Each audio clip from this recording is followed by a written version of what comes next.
सर्वप्रथम सर्वांना श्री स्वामी समर्थ. स्वामी महाराजांच्या कृपेने तुमच्या सर्व चांगल्या इच्छा पूर्ण होत ही स्वामींचरणी प्रार्थना करते आणि आजच्या व्हिडिओला सुरुवात करते. 19 एप्रिल 2026 रविवार दिवशी अक्षय तृतीया आलेली आहे. तर अक्षय तृतीया नेमकी कधी, 19 एप्रिलला की 20 एप्रिलला? कारण कॅलेंडरमध्ये 20 एप्रिल दिवशी सोमवार दिवशी तृतीया आणि चतुर्थी तिथी दाखवत आहे. तर 19 एप्रिलला तृतीया तिथी प्रारंभ होत आहे. सकाळी 10:49 ही अक्षय तृतीयाची तिथी प्रारंभ होत आहे आणि 20 एप्रिलला सकाळी 7:27 ही अक्षय तृतीयाची तिथी समाप्त होत आहे. अक्षय तृतीया हा सण आपण दुपारी साजरा करत असल्यामुळे आपल्याला 19 एप्रिल 2026 रविवार दिवशीच अक्षय तृतीया हा सण सोन्यासारखा सण साजरा करायचा आहे. तर अक्षय तृतीया, वैशाख शुद्ध तृतीयेलाच अक्षय तृतीया म्हणतात. 3.5 मुहूर्तांपैकी एक संपूर्ण शुभ मुहूर्त म्हणजे अक्षय तृतीया. हा श्राद्ध दिवस सुद्धा मानला जातो. हा दिवस पितरांचा सण म्हणून सुद्धा आपण साजरा करत असतो. बघा, या दिवशी केलेले दान, हवन, तर्पण, पूजा, जप इत्यादी पुण्यकर्म आपल्याला अक्षय फळ देत असतं. म्हणून अक्षय तृतीया ही पुण्यतिथी म्हणून सुद्धा आपण साजरी करत असतो. थोडक्यात सांगणं म्हणजे आपल्या पितरांचे ऋण फेडण्याचाच हा दिवस असतो. तसेच हा दिवस परशुराम जयंती म्हणून सुद्धा आपण ओळखतो. म्हणून परशुरामाचं तुमच्या घराजवळ जर मंदिर असेल तर या दिवशी आवर्जून सर्वांनी मंदिरात जायचं आहे. आता परशुरामाचं मंदिर सगळ्याच ठिकाणी असतं असं नाही. जिथं रेणुका मातेचं मंदिर असेल तिथं तर हमखास देवी आईचा पुत्र म्हणजेच परशुराम, तिथं तर तुम्हाला मंदिरात दर्शन होऊनच जाईल. पण नाही तुमच्या घराजवळ तर सरळ आपल्या स्वामींच्या दर्शनाला जायचं आहे. साक्षात श्रीहरी विष्णूच म्हणजे परशुरामाचं, भगवान श्रीहरी विष्णूंचाच एक अवतार म्हणजे परशुराम आहे. घराजवळ श्रीरामांचं मंदिर असेल किंवा श्रीहरी विष्णू लक्ष्मी नारायणांचं आपल्या स्वामींचं मंदिर असेल, विठू माऊली रुक्मिणी मातेचं मंदिर असेल, तिथं जाऊन दर्शन घ्यायचं आहे. बघा, वैशाख शुद्ध तृतीयेला स्कंद आणि भविष्य पुराणात भगवान विष्णूंनीच परशुरामाच्या रूपात माता रेणुकाच्या उदरी जन्म घेतला. म्हणून या दिवशी रात्रीच्या पहिल्या प्रहरात जयंती साजरी करण्यात येते. चैत्र शुद्ध तृतीयेपासून अक्षय तृतीयेपर्यंत वसंत गौरीचा उत्सव साजरा केला जातो. बघा, बऱ्याचशा घरांमध्ये गौरी पूजन सुद्धा केलं जातं. घरोघरी हळदी कुंकवाचा समारंभ केला जातो. या दिवशी पूर्णावरणाचा नैवेद्य, आंब्याचा नैवेद्य या दिवशी तर सगळ्याच घरांमध्ये होतो. काही ठिकाणी तर अक्षय तृतीयेपासून आंबा खाल्ला जातो. आधी देवांना नैवेद्य दाखवला जातो, पितरांना नैवेद्य दाखवला जातो, गाईला नैवेद्य दिला जातो आणि मग आपण आंबा खायला सुरुवात करत असतो. अक्षय म्हणजे कधीही न संपणारे, अखंड टिकणारे. या दिवशी केलेली जी पूजा असेल, दानधर्म असेल, अक्षय टिकून राहतो, कधीही संपत नाही. म्हणून या तिथीला आपण जे जे शक्य असेल ना त्या सेवा आणि थोडं का होईना दान अवश्य करायचं आहे. गोरगरीब असतील, कुणाला खरंच गरज आहे अशांना तुम्ही अन्नदान, पाण्याचं दान करू शकता. कपडा, लत्ता, चप्पल, छत्री आणि दान करताना तुमच्या पितृदेवांचं नामस्मरण करायचं आणि मग दान करायचं आहे. म्हणजे जे काही पितृदोष असतील ते सुद्धा संपून जातात. आपल्या पितरांना तृप्तता मिळते, प्रसन्न होतात ते आणि भरभरून आशीर्वाद देतात. आपल्यावर काही पितृदोषामुळे अडीअडचणी येत असतील तर अक्षय तृतीयेला आवर्जून थोडं का होईना अन्नदान किंवा पाण्याचं दान अवश्य करा. बघा, बऱ्याचशा पितृदोषातल्या अडचणी जरूर 100% अडचणी पितृदोषाच्या दूर होतात आणि पितृ शांत तृप्त होऊन भरभरून आशीर्वाद देतात. या दिवशी लक्ष्मी नारायणांची, आपल्या कुलस्वामिनीची, देवी देवतांची आपण सेवा तर करतोच, पण हा दिवस पितरांचा सुद्धा सण आहे. म्हणून या दिवशी लवकर उठावं, देवांची सेवा पूजा करावी आणि दुपारी 12 वाजेनंतर पितरांना नैवेद्य दाखवावा. या दिवशी पितरांना उदक कुंभ दान करतात, म्हणजेच पत्रावळी वेष्टन करावे, त्या घटाला गंध लावावे, फूल, तीळ, सुपारी, विड्याची पाने, दक्षिणा, पाणी घालावे. घटाची पंचोपचार पूजा करून तो ब्राह्मणास दान द्यावा. घरातील सर्वांनी दक्षिणेकडं तोंड करून पितृस्तोत्र हात जोडून म्हणायचे आहे. तसेच या दिवशी केळीचे पूजन करावे. आता तुमच्या घरात महिलांनो काहीच करत नसतील, म्हणजे तुमच्या घरात परंपरेनुसार करा पूजन वगैरे होत नसेल, तरी पण काय करायचं आहे, या दिवशी तुम्हाला पितृदोष असो किंवा नसो, देवांची पूजा झाल्यानंतर दुपारी 12 ते 12:30 वाजता एक दिवा दक्षिणेकडं तोंड करून लावायचा आहे.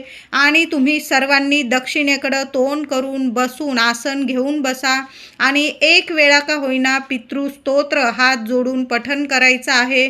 आता नाही पठण करता येत, यूट्यूबवर लावून दिलात तुम्ही, पण तुम्हाला एक दिवा दुपारी 12 ते 12:30च्या दरम्यान आपल्या पितरांसाठी, पितृदोष दूर होण्यासाठी आणि बऱ्याचशा अडचणीतून मार्ग मिळण्यासाठी, घरात अखंड लक्ष्मी टिकून राहण्यासाठी आपण तुळशीजवळ तर दिवा लावणारच आहोत. अक्षय तृतीयेला मुख्य दाराशी लावणार आहोत.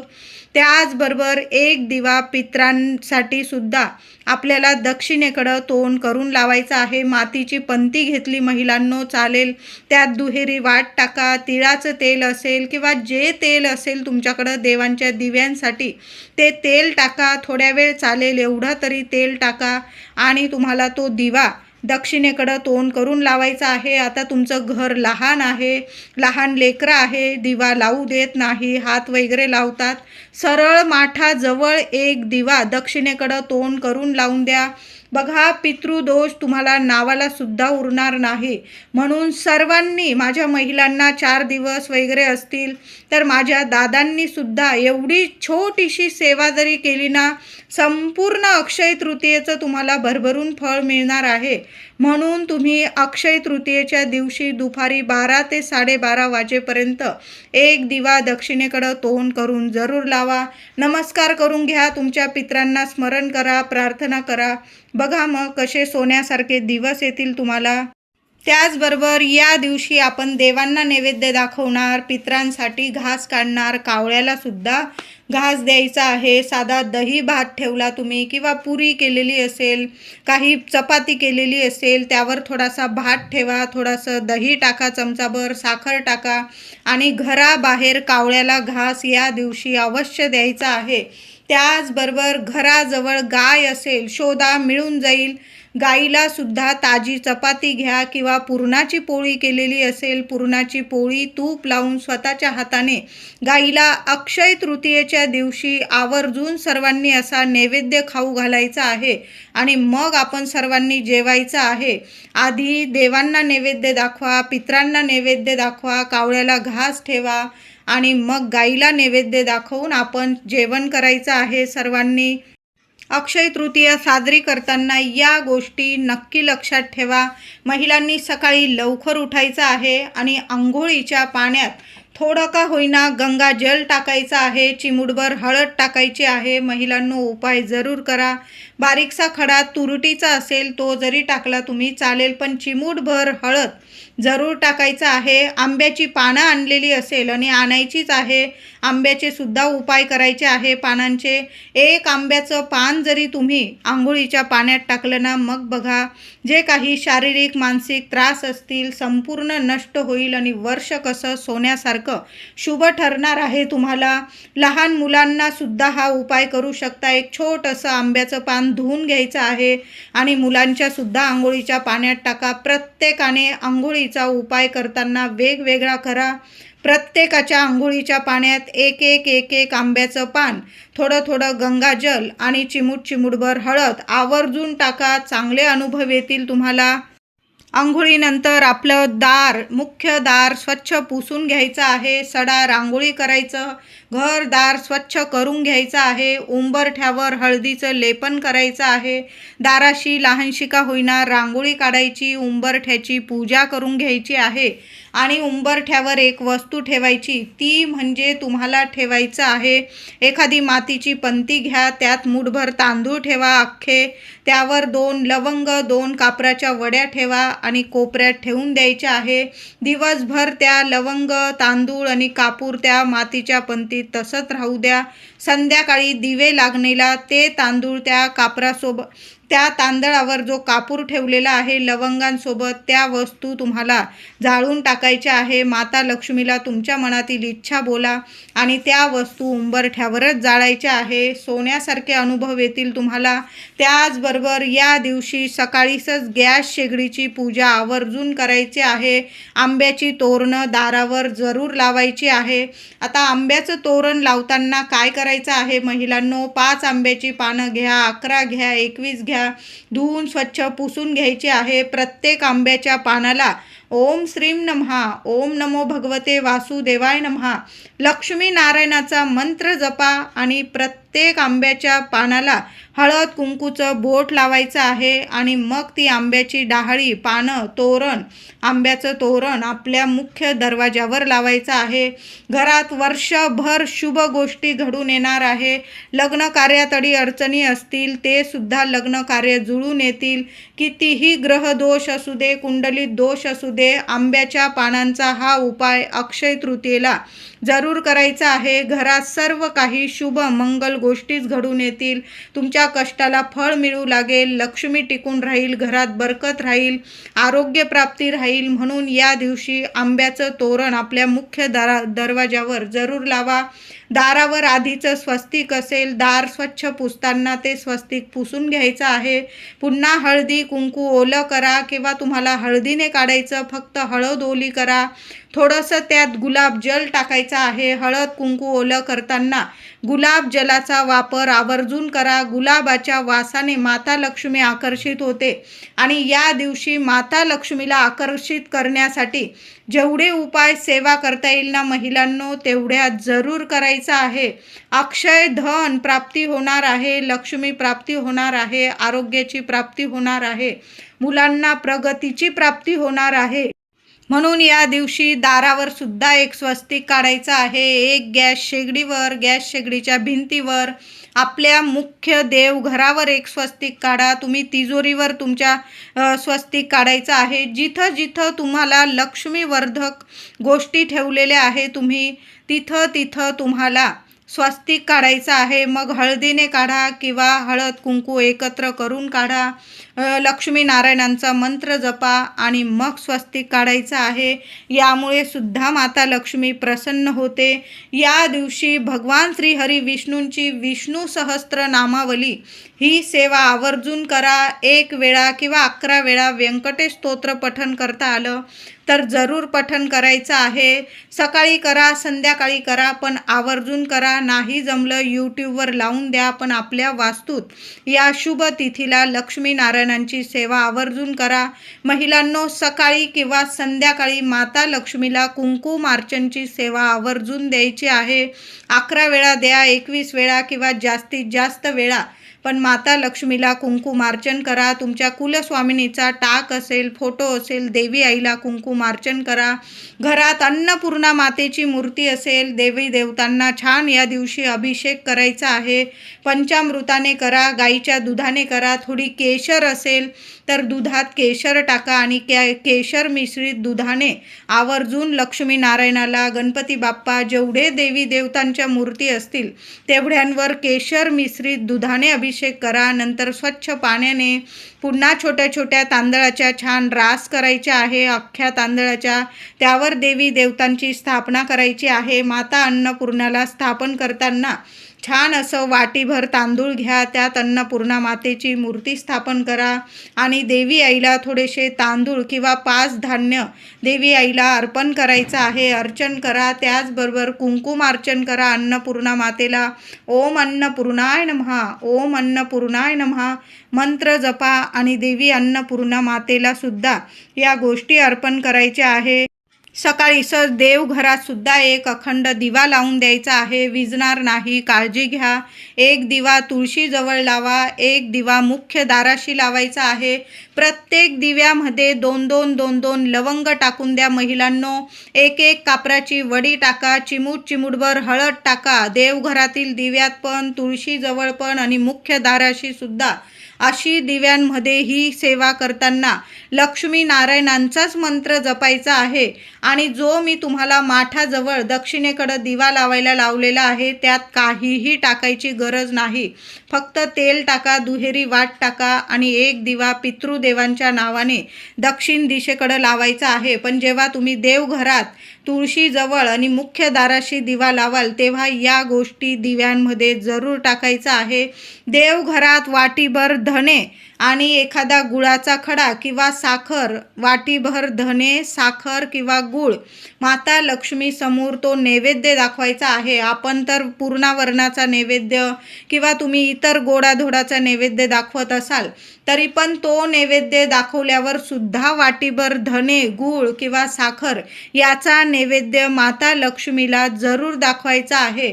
आयुष्यभर तुमच्या घरात धन, धान्य, ऐश्वर्य, सुख, संपत्ती कशालाच कमी पडणार नाही. म्हणून वाटीभर धणे आणि साखर हा नैवेद्य माता लक्ष्मीला जरूर दाखवायचा आहे. या दिवशी थोडेसे धणे आपल्या कुंडीत जरूर पेरून द्या महिलांनो, आणि त्याची जी कोथिंबीर उगेल ती तुम्ही जेवणात प्रसाद स्वरूप वापरायची आहे. या दिवशी महिलांनो छान छान रंगाच्या साड्या घालून मग देवांची पूजा करायची आहे. लाल रंगाची साडी घाला, पिवळ्या रंगाची, केशरी रंगाची, मोरपिशी, निळा, आकाशी, हिरवा, पण चुकून सुद्धा काळा किंवा मळलेले, फाटलेले, तुटलेले कपडे घालून देवी लक्ष्मीची पूजा सेवा करू नका.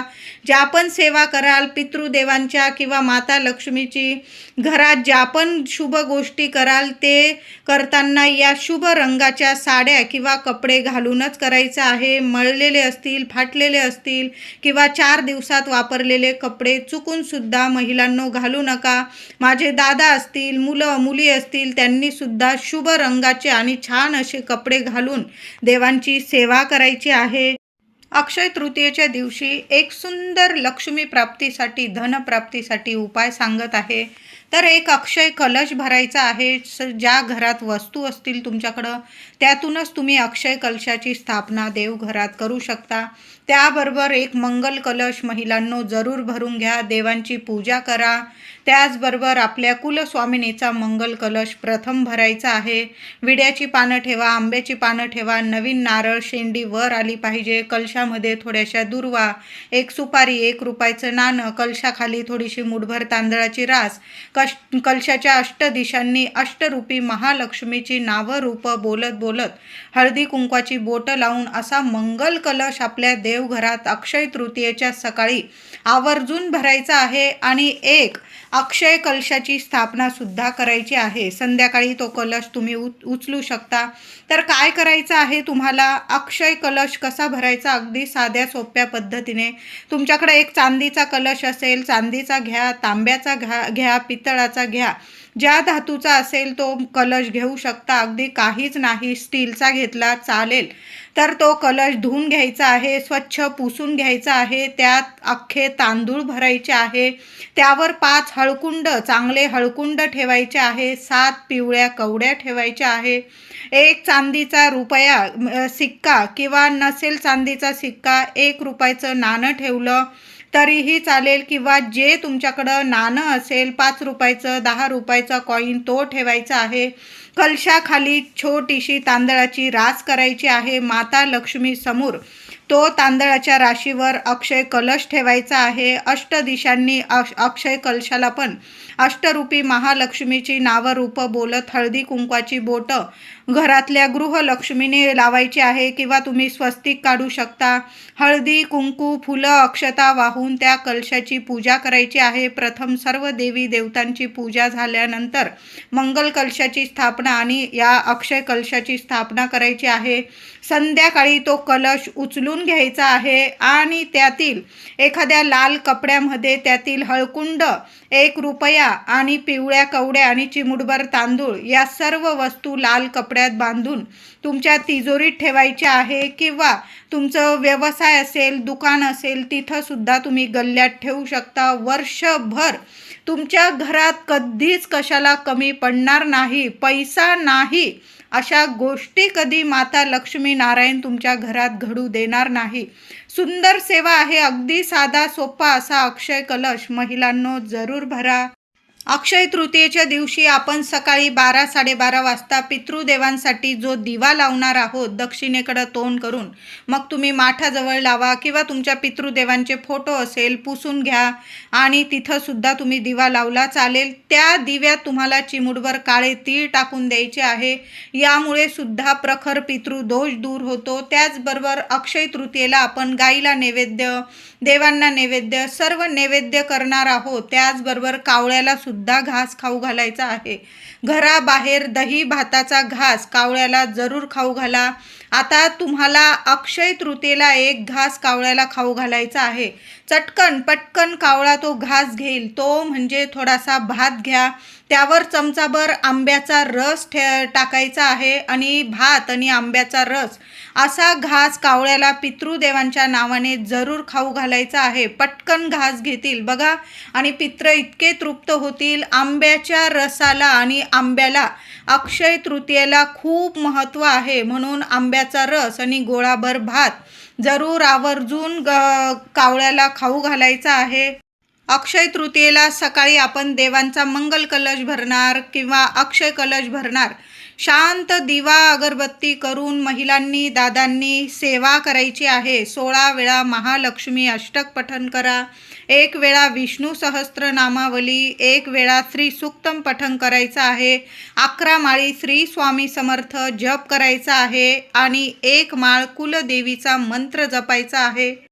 या सर्व सेवा आपल्याला सकाळीच करायच्या आहे. आता नाही सकाळी वेळ मिळाला महिलांनो तर संपूर्ण दिवस ही तिथी मानली जाणार आहे. तुम्ही संध्याकाळी सुद्धा या सेवा शांततेत करू शकता, पण प्रयत्न करा सकाळी लवकर उठा आणि या सर्व सेवा आपल्याला सकाळीच शुभ मुहूर्तावर करायच्या आहे. तसं तुम्ही संध्याकाळी पण सेवा करू शकता. या दिवशी माता लक्ष्मीला कुंकुमार्चन जरूर करायचे आहे. त्याचबरोबर तुमच्या कुलदेवीचा फोटो असेल, टाक असेल, त्यावर सुद्धा कुंकुमार्चन करायचं आहे. देवी आईला तुम्ही या दिवशी विड्याची पानं अर्पण करू शकता किंवा गोड पानाचा विडा जरूर अर्पण करायचा आहे. एखाद्या गोरगरिबाला तुम्हाला आंबे दान करता आले तर आंबा जेवढे तुम्हाला शक्य होतील ना तेवढे आंबे एखाद्या गरीबाला जरूर दान करायचं आहे. यामुळे सुद्धा पितृ तृप्त होतात. पितृदोषातून बऱ्याचशा अडचणीतून मार्ग मिळतात आपल्याला.